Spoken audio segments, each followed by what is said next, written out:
Photo electric effect phenomena का मतलब क्या होता है, इसका डिस्कस किया गया था कि जब भी कोई मेटल जैसे कि पोटेशियम है, सीजियम है, रुबिडियम है, जो कि ग्रुप 1 का एलिमेंट्स होता है, तो उस ऐसे मेटल्स के सरफेस पे जब हम लाइट से इंसिडेंट करवाते हैं, ठीक है, लाइट जब इस पे इंसिडेंट करता है और उस लाइट के पास सफिशिएंट एनर्जी होनी चाहिए, ठीक है, तो जब भी किसी मेटल सरफेस जैसे कि पोटेशियम, रुबिडियम, सीजियम, ऐसे मेटल के सरफेस पे लाइट जिसमें सफिशिएंट एनर्जी हो उससे हम स्ट्राइक करवाते हैं, तो उसमें से इलेक्ट्रॉन्स निकलता है, ठीक है। इस फेनोमेना को बोला जाता है फोटो इलेक्ट्रिक इफेक्ट बोला जाता है। ये सबसे पहले हर्ट्ज साइंटिस्ट जो थे ये इस एक्सपेरिमेंट को किए थे। तो इसको फोटो इलेक्ट्रिक इफेक्ट, फोटो का मतलब होता है लाइट और इलेक्ट्रिक जो है इलेक्ट्रॉन्स के लिए है, तो चूंकि लाइट की मदद से इलेक्ट्रॉन्स निकल रहा है इसीलिए इसका नाम फोटो इलेक्ट्रिक इफेक्ट है। ये इस फेनोमेना को बोला जाता है फोटो इलेक्ट्रिक इफेक्ट या फोटो इलेक्ट्रिक एमिशन बोला जाता है इसको। When light of sufficient energy strikes metal surface such as potassium, rubidium, caesium et cetera, then electrons are ejected from their surface. This phenomena is known as photoelectric effect या photoelectric emission।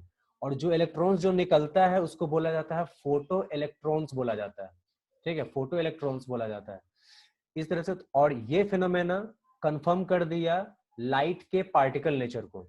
Light के particle nature को confirm करने वाला phenomena जो है वो photo electric effect था सबसे पहले, जो कि हर्ट्ज साइंटिस्ट के द्वारा किया गया था।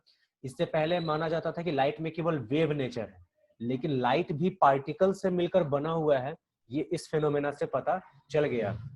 क्योंकि एक पार्टिकल को एक पार्टिकल ही निकाल सकता है, ठीक है, कोई रे डालकर अगर हम किसी पार्टिकल को एक एक इलेक्ट्रॉन को हम ऐसे नहीं निकाल सकते हैं, ठीक है, तो वही चीज हो जाता है। तो इसमें तो इस फिनोमेना के बाद ये कंफर्म हो गया कि लाइट जो है पार्टिकल से बना हुआ है और उस पार्टिकल का नाम क्या होता है, तो फोटोन, ठीक है, फोटोन जो कि एक न्यूट्रल पार्टिकल है। और हर एक फोटोन की एनर्जी क्या होती है, E is equal to h nu, ठीक है, जहां पे एच प्लैंक्स कांस्टेंट होता है, न्यू जो है वो फ्रीक्वेंसी है। तो इस तरह से तो हर एक फोटोन, फोटोन के बारे में डिस्कस किया गया था, फोटोन क्या है, पैकेट ऑफ एनर्जी की तरह ही, ठीक है, पैकेट ऑफ एनर्जी है और हर एक फोटोन की energy E is equal to h nu है। तो जो भी लाइट जो हम लोग देख रहे हैं, इलेक्ट्रोमैग्नेटिक रेडिएशन जो भी है, ये एक्चुअली क्या है, तो ये एक तरह से फोटोन से मिलकर बना हुआ है, ठीक है, सारे फोटोन से, जैसे कि कोई भी मैटर एटम्स से मिलकर बना हुआ होता है, वैसे ही लाइट भी जो होता है वो छोटे छोटे ये सब फोटोन्स से मिलकर बना हुआ है और हर एक फोटोन की एनर्जी उतनी है। तो देखो, यानी इस तरह से हम ये कह सकते हैं E is equal to h nu है, तो किसी भी लाइट की एनर्जी क्या होगी ये डिपेंड करेगा फ्रीक्वेंसी पे, ठीक है, लाइट की फ्रीक्वेंसी क्या है उस पर डिपेंड करेगा कि उस लाइट की एनर्जी क्या है। तो अब देखो, फोटो इलेक्ट्रिक इफेक्ट होने के लिए एक कंडीशन होता है, वो कंडीशन समझना बहुत जरूरी है, मतलब कॉम्प्लिकेटेड भी थोड़ा सा हो जाता है। सबसे पहली बात उसमें ये कि उसमें कंडीशन वो क्या होता है, तो फोटो इलेक्ट्रिक इफेक्ट होने के लिए एक कंडीशन होता है जिसको हम लोग बोलते हैं थ्रेशोल्ड एनर्जी होता है। थ्रेशोल्ड एनर्जी और थ्रेशोल्ड फ्रीक्वेंसी, थ्रेशोल्ड, ठीक है।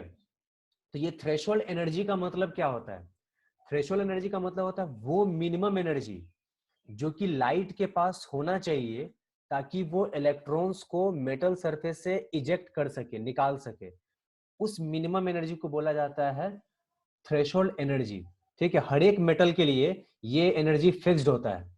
जैसे मान लो पोटेशियम के लिए थ्रेशोल्ड एनर्जी अलग होगा, रुबिडियम के लिए अलग होगा, सीजियम के लिए अलग होगा, तो हर एक मेटल के सरफेस के लिए ये थ्रेशोल्ड एनर्जी जो होगा वो फिक्स्ड होता है। तो threshold energy is the minimum energy that is required for photo electric effect to take place या photo electrons to be ejected. Photo electrons को निकालने के लिए या फोटो इलेक्ट्रिक एमिशन करवाने के लिए जो मिनिमम एनर्जी का रिक्वायरमेंट होता है, जो मिनिमम एनर्जी लाइट के पास होना चाहिए, that minimum energy is known as threshold energy, ठीक है। और हम जानते हैं एनर्जी किस पे डिपेंड करेगा, E is equal to h nu वाले फॉर्मूला के हिसाब से फ्रीक्वेंसी पे। तो इसी के हिसाब से थ्रेशोल्ड एनर्जी की तरह हम थ्रेशोल्ड फ्रीक्वेंसी को भी डिफाइन कर सकते हैं, वो मिनिमम फ्रीक्वेंसी जो कि लाइट के पास होना चाहिए ताकि वो फोटो इलेक्ट्रिक इफेक्ट कर सके, फोटो इलेक्ट्रिक एमिशन कर सके, that minimum frequency is known as threshold frequency. अगर थ्रेशोल्ड एनर्जी से कम एनर्जी लेकर लाइट अगर आ रहा है, मेटल सरफेस है और जो लाइट अगर आ रहा है अगर उसके पास जो एनर्जी है अगर वो थ्रेशोल्ड एनर्जी से कम हुआ तो फोटो इलेक्ट्रिक इफेक्ट नहीं होगा, इलेक्ट्रॉन्स इसमें से नहीं निकलेगा। चाहे कितना भी इंटेंसिटी का लाइट ले लो, कितना भी इंटेंसिटी का भरपूर लाइट हम दे दें, पूरा अच्छा खासा लाइट हम दे दें मेटल के सरफेस पे, लेकिन अगर उस लाइट के पास एनर्जी थ्रेशोल्ड एनर्जी के बराबर नहीं है तो कितना भी लाइट दे दो फोटो इलेक्ट्रिक इफेक्ट नहीं होगा, फोटो इलेक्ट्रॉन्स नहीं निकलेगा। ठीक है, तो ये चीज हो जाता है। तो ये कंडीशन है, this is the condition required for photo electric effect. तो फोटो इलेक्ट्रिक इफेक्ट होने के लिए कंडीशन क्या है? Energy of light must be equal to और greater than threshold energy. Threshold energy के या तो बराबर होना चाहिए या फिर थ्रेशोल्ड एनर्जी से ज्यादा होना चाहिए। और दूसरा, थ्रेशोल्ड फ्रीक्वेंसी जो है, फ्रीक्वेंसी जो है वो लाइट जो आ रहा है, लाइट में कोई ना कोई फ्रीक्वेंसी तो जरूर होगी, तो उस लाइट की फ्रीक्वेंसी जो है वो थ्रेशोल्ड फ्रीक्वेंसी के बराबर या फिर थ्रेशोल्ड फ्रीक्वेंसी से ज्यादा होना चाहिए। ठीक है, और इसको जो है थ्रेशोल्ड एनर्जी को वर्क फंक्शन के नाम से भी जानते हैं, वर्क फंक्शन। थ्रेशोल्ड एनर्जी को वर्क फंक्शन भी कहा जाता है। इसको डिनोट करने के लिए हम लोग यूज करते हैं फाई नॉट का यूज करते हैं, या फिर कहीं डब्ल्यू का भी इस्तेमाल, इसमें क्या डब्ल्यू नॉट का ऐसे इस्तेमाल करके, तो फाई नॉट का जनरली इस्तेमाल किया जाता है थ्रेशोल्ड एनर्जी के लिए। तो इसमें ये हो जाता है थ्रेशोल्ड फ्रीक्वेंसी और थ्रेशोल्ड एनर्जी का मतलब। तो उसमें इस चीज को यहाँ पे ऐसे देख सकते हैं, इसका threshold energy, the minimum energy required for photo electric emission to take place is called threshold energy, जिसको हम लोग ई नॉट से डिनोट करेंगे। ठीक है, ई नॉट जो कि थ्रेशोल्ड एनर्जी, या फिर फाई नॉट, इसको फाई पढ़ा जाता है, फाई नॉट। ठीक है, ये वाला होता है। उसी तरह से थ्रेशोल्ड फ्रीक्वेंसी क्या है? तो minimum frequency required for photo electric emission to take place. Photo electric emission होने के लिए जो मिनिमम फ्रीक्वेंसी रिक्वायर्ड है उसको हम लोग बोलते हैं थ्रेशोल्ड फ्रीक्वेंसी बोलते हैं। ठीक है, ये तो थ्रेशोल्ड फ्रीक्वेंसी को डिनोट करेंगे न्यू नॉट से। फ्रीक्वेंसी को डिनोट करने के लिए न्यू का इस्तेमाल किया था, न्यू। ठीक है, और वही अगर थ्रेशोल्ड फ्रीक्वेंसी को डिनोट करना होगा तो न्यू नॉट। ये जो यहाँ पे जो देख रहे हैं ना, फाई के नीचे जो है, इसको बोला था नॉट करके पढ़ा जाता है, फाई नॉट। ठीक है, कहीं भी अगर इस तरह का हो, जैसे इसको पढ़ा जाएगा ई नॉट। ठीक है, ई नॉट पढ़ा जाता है इसको ऐसे। ठीक है, ई जीरो वगैरह ऐसे करके नहीं पढ़ देना इसको, ई नॉट, फाई नॉट ऐसे करके पढ़ा जाता है। तो वैसे ही थ्रेशोल्ड फ्रीक्वेंसी के लिए न्यू नॉट का इस्तेमाल करेंगे। ठीक है, तो minimum frequency required for photo electric emission to take place is called threshold frequency denoted by nu naught. अब देखो, इसमें एक चीज नोटिस करने वाली बात यह है, जैसे कि सपोज करो कि अगर हम पोटेशियम लेते हैं, पोटेशियम लेते हैं, इसका अगर थ्रेशोल्ड एनर्जी सपोज करो 10 जूल है। ठीक है, 10 जूल, यानी अगर जो लाइट आ रहा है, ठीक है, इंसिडेंट इस पे होगा, उस लाइट के पास अगर 10 जूल के बराबर एनर्जी है तो वैसे केस में वो इलेक्ट्रॉन्स को इजेक्ट कर पाएगा। 10 जूल या फिर 10 जूल से ज्यादा अगर होगा तो वो फोटो इलेक्ट्रिक एमिशन कर सकता है। अगर जो लाइट आ रही है, इंसिडेंट कर रहे हैं हम पोटेशियम पे, मान लो पोटेशियम के सरफेस पे, अगर उस लाइट के पास अगर एनर्जी जो है 10 से अगर मान लो 9.99 भी अगर है, तब भी वो फोटो इलेक्ट्रिक इफेक्ट नहीं कर सकता, इलेक्ट्रॉन्स को नहीं निकाल सकता है। 10 कम से कम होना ही होना चाहिए या फिर 10 से ज्यादा होना चाहिए। अब ये बात आ जाती है कि अगर जैसे कि मान लो इस मेटल सरफेस का थ्रेशोल्ड एनर्जी 10 जूल है, तो जो लाइट अगर इंसिडेंट हम कर रहे हैं, अगर उसके पास एनर्जी अगर 10 जूल के बराबर है, तो फोटो इलेक्ट्रिक इफेक्ट तो वो कर देगा, इलेक्ट्रॉन्स को वो इजेक्ट कर देगा, लेकिन उस इलेक्ट्रॉन में काइनेटिक एनर्जी नहीं आएगा, यानी वो इलेक्ट्रॉन बाहर नहीं निकलेगा, वो मेटल के सरफेस पे आएगा और वहीं पे रह जाएगा, उसमें काइनेटिक एनर्जी नहीं आ पाएगी। ठीक है, तो ये कब होगा? जब लाइट की जो एनर्जी जो है वो थ्रेशोल्ड एनर्जी के बराबर है। जितना थ्रेशोल्ड एनर्जी है उतना ही एनर्जी लेकर अगर लाइट अगर आ रहा है, तो वैसे केस में फोटो इलेक्ट्रिक इफेक्ट हो जाएगा, लेकिन इलेक्ट्रॉन जो निकलेगा वो मेटल के सरफेस पे ही आज रह जाएगा, बाहर नहीं निकल पाएगा, उसमें काइनेटिक एनर्जी नहीं आ पाएगी, उसमें मूवमेंट नहीं हो पाएगा। काइनेटिक एनर्जी आने के लिए, उस इलेक्ट्रॉन को मूव कराने के लिए, बाहर निकालने के लिए कंडीशन है कि energy of light must be greater than threshold energy. Threshold energy से जब ज्यादा की एनर्जी लेकर अगर आएगा लाइट, तब उसमें काइनेटिक एनर्जी आ जाएगी। तो काइनेटिक एनर्जी का फॉर्मूला क्या होता है? E minus E not. E क्या है, जो लाइट, जो एनर्जी मतलब लाइट की है, ठीक है, जिस एनर्जी से लाइट जो है वो आ रहा है, ठीक है। तो ई जो है वो लाइट की एनर्जी है जो हम इंसिडेंट करा रहे हैं, और ई नॉट क्या है, थ्रेशोल्ड एनर्जी है, ठीक है। तो काइनेटिक एनर्जी इन्हीं दोनों का डिफरेंस होगा। अब जैसे कि इस मेटल सरफेस का थ्रेशोल्ड एनर्जी ई नॉट मान लो 10 जूल है, और जो ये लाइट जो इंसिडेंट हम कर रहे हैं उसकी एनर्जी 12 जूल है। तो तो वैसे केस में जो इलेक्ट्रॉन्स जो निकलेगा उसकी काइनेटिक एनर्जी क्या हो जाएगी, तो 12 माइनस 10 यानी 2 जूल, यानी इलेक्ट्रॉन जो निकलेगा उसकी एनर्जी क्या हो जाएगी, तो 2 जूल के बराबर, ठीक है। ये चीज हो जाएगा। तो यानी जो भी इलेक्ट्रॉन्स उसमें से निकल रहा है उसकी काइनेटिक एनर्जी क्या होती है, तो जो लाइट जो इंसिडेंट कर रहे हैं उसकी energy minus threshold energy. Threshold energy fixed होगा किसी भी मेटल के लिए, थ्रेशोल्ड एनर्जी फिक्स्ड है। लाइट जो है वो एनर्जी कुछ ना कुछ लेकर आ रहा है, अगर थ्रेशोल्ड एनर्जी से ज्यादा है तो काइनेटिक एनर्जी आएगी, थ्रेशोल्ड एनर्जी से ज्यादा नहीं है तो वैसे केस में काइनेटिक एनर्जी नहीं आएगी। तो यहाँ पे हम 3 कंडीशन इसके हिसाब से कंक्लूजन के हिसाब से हम दे सकते हैं, कंक्लूजन हम निकाल सकते हैं। कंडीशन क्या है, क्या क्या हम बता सकते हैं, जैसे कि कोई भी मेटल है उसका कुछ ना कुछ थ्रेशोल्ड एनर्जी फिक्स्ड है, जैसे मान लो 10 जूल है, एग्जांपल हम ले रहे हैं। तो अगर जो लाइट अगर इंसिडेंट हम कर रहे हैं अगर उसकी एनर्जी थ्रेशोल्ड एनर्जी से कम है तो फोटो इलेक्ट्रिक इफेक्ट नहीं होगा। अगर उसकी एनर्जी थ्रेशोल्ड एनर्जी के बराबर है तो फोटो इलेक्ट्रिक इफेक्ट होगा, लेकिन काइनेटिक एनर्जी नहीं आएगी, ठीक है। और अगर थ्रेशोल्ड उसकी एनर्जी लाइट की एनर्जी थ्रेशोल्ड एनर्जी से ज्यादा अगर है तो उसमें काइनेटिक एनर्जी आ जाएगी। और काइनेटिक एनर्जी का formula E minus E not, जहाँ पे ई लाइट की एनर्जी है जो लाइट इंसिडेंट हम कर रहे हैं, ई नॉट थ्रेशोल्ड एनर्जी है। तो ई नॉट मान लो 10 है और लाइट भी एनर्जी लेकर आ रहा है 10, तो 10 माइनस 10 क्या हो जाएगा, 0। तो यानी काइनेटिक एनर्जी 0, ठीक है। तो ई के जगह पे क्या लिखेंगे, एच न्यू, जो कि लाइट की एनर्जी है, और ई नॉट के जगह पे क्या लिखेंगे, एच न्यू नॉट, ठीक है। दोनों में से एच कॉमन ले लेते हैं तो न्यू माइनस न्यू नॉट, ठीक है। एच यहाँ पे प्लैंक्स कांस्टेंट है तो वही चीज है। तो इस तरह से जो है यहाँ पे kinetic energy of photo electrons के लिए कंडीशन जो है यहाँ पे दिया हुआ है कि उसका एनर्जी जो है वो थ्रेशोल्ड एनर्जी से ज्यादा होना चाहिए, और वही चीज है। तो kinetic energy of photo electron के लिए ये इक्वेशन है, kinetic energy is equal to h nu minus h nu not. Kinetic energy is equal to क्या होता है, half m v a square बराबर h nu minus h nu not, ठीक है। तो इस तरह से यहां से h nu is equal to, ये माइनस में उधर जाएगा तो प्लस में, तो h nu is equal to half m b square plus h nu not, ठीक है। तो ये इक्वेशन जो है वो बन सकता है। इस पे बेस्ड जो है वो न्यूमेरिकल जो है वो इस क्लास में उतना नहीं मिले, लेकिन 12th क्लास में ड्यूअल नेचर ऑफ रेडिएशन में जो है जरूर मिलता है, ठीक है।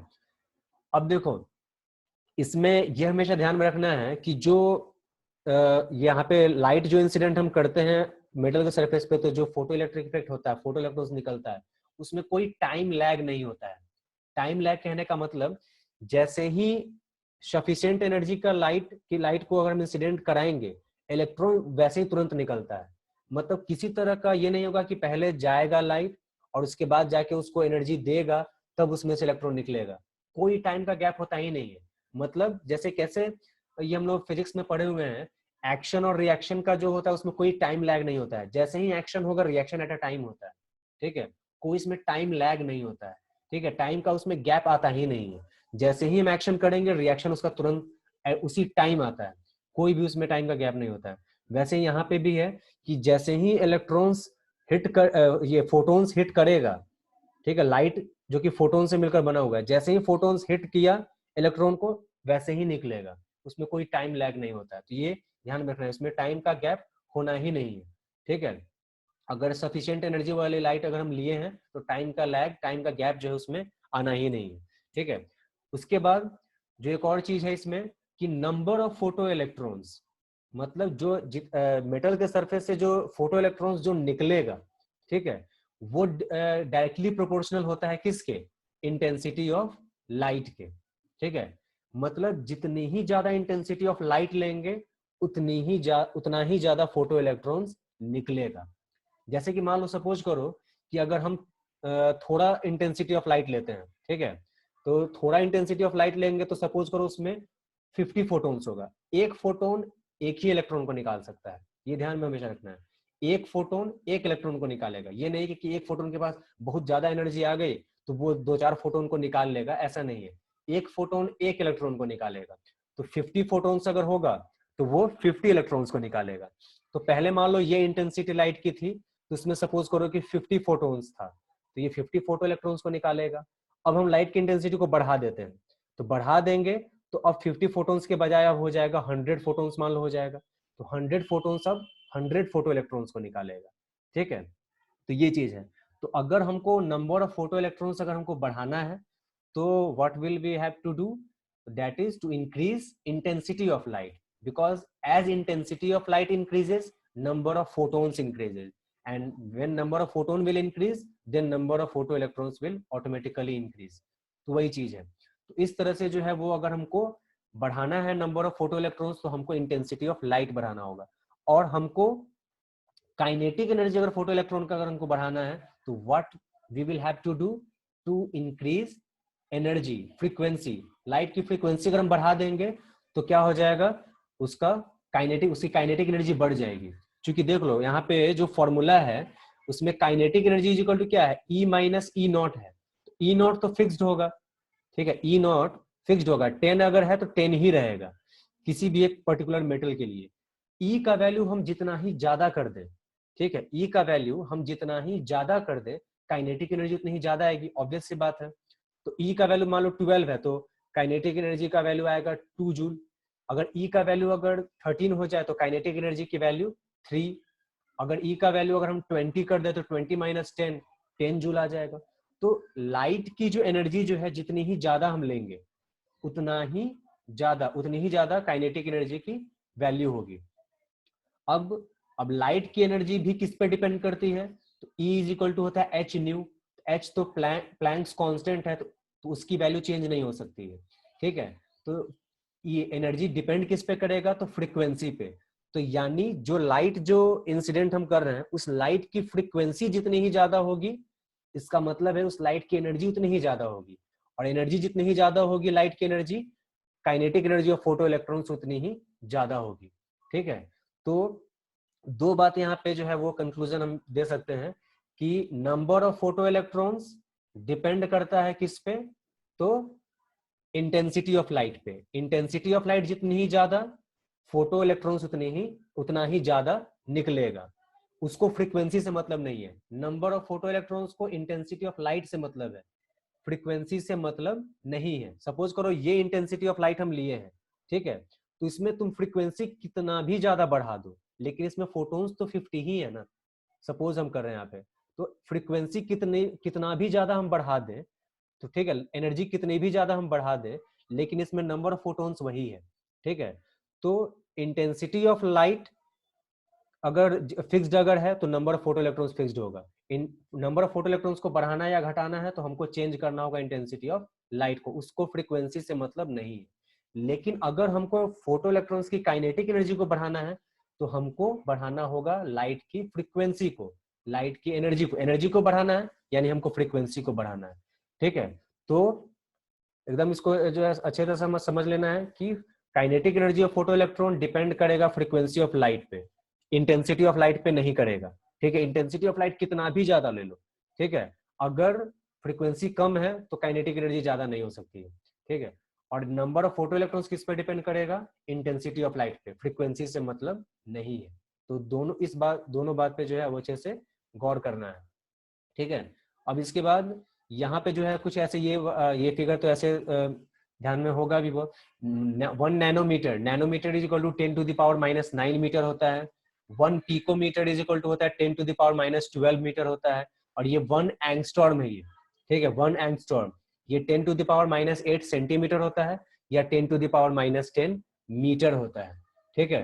तो picometre 10 to the power minus 12, nanometre 10 to the power minus 9, जैसे micro 10 to the power minus 6 होता है, milli 10 to the power minus 3 होता है, nano 10 to the power minus 9 होता है, pico 10 to the power minus 12 होता है, angstrom 10 to the power minus 10 होता है। तो ये सब ऑर्डर जो है वो ध्यान में रखना है, ठीक है। इस बार का क्वेश्चन टेंथ में तुम लोग का था भी, वो सब भूले नहीं होगे कि मिली एम्पियर वाला। तो मिली का जब भी अगर रहेगा तो वो 10 टू द पावर माइनस 3 के रेंज में आता है, ठीक है। माइक्रो का रहेगा तो 10⁻⁻6, नैनो का रहेगा तो 10⁻⁹, पीको का रहेगा तो 10⁻12 और एंगस्ट्रॉम का 10⁻10। ठीक है, ये मीटर में है और सेंटीमीटर में बदलेंगे तो 100 से मल्टीप्लाई करेंगे, तो इस हिसाब से ये वाला भी, ये सब न्यूमेरिकल बनाने में खास करके काम आता है, तो इस चीज को जो है वो अच्छे से समझना है। ठीक है।